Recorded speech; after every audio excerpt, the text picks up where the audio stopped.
person looks and their culture. Race is a way to feel a sense of belonging with family and friends.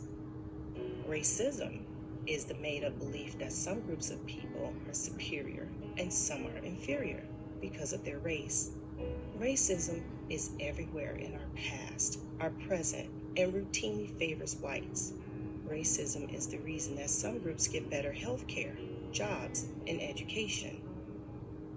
Racism is a real and damaging force in the world, especially for Black people, Indigenous people, and people of color. Race is a part of our identity, but not the sum total of who we are. Our shared humanity depends on justice and understanding.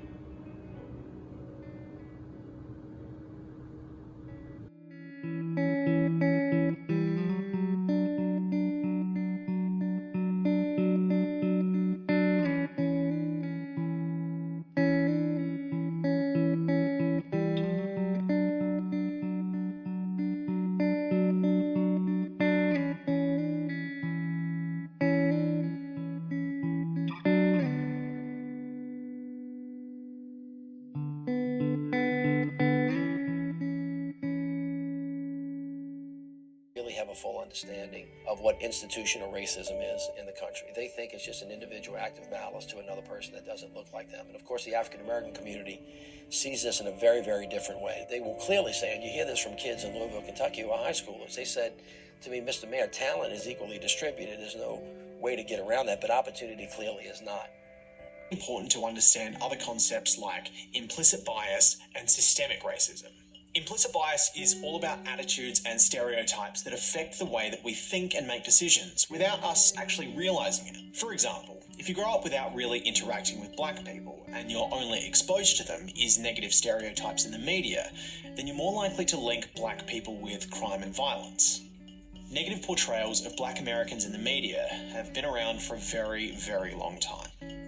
Even today, there are studies showing that Black people are overrepresented in crime reporting, or that the kind of language used by the media to describe mass shooters of different race tends to make white criminals look more sympathetic than Black criminals.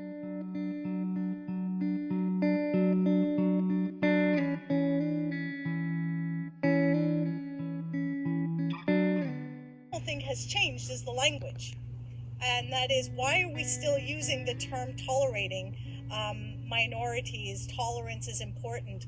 There has been numerous narratives and discussions and criticisms around tolerating. Tolerating isn't enough. Tolerating still leads to discrimination and racism.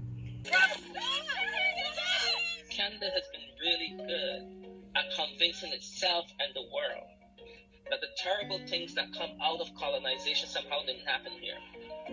Thank God that we're different than the United States.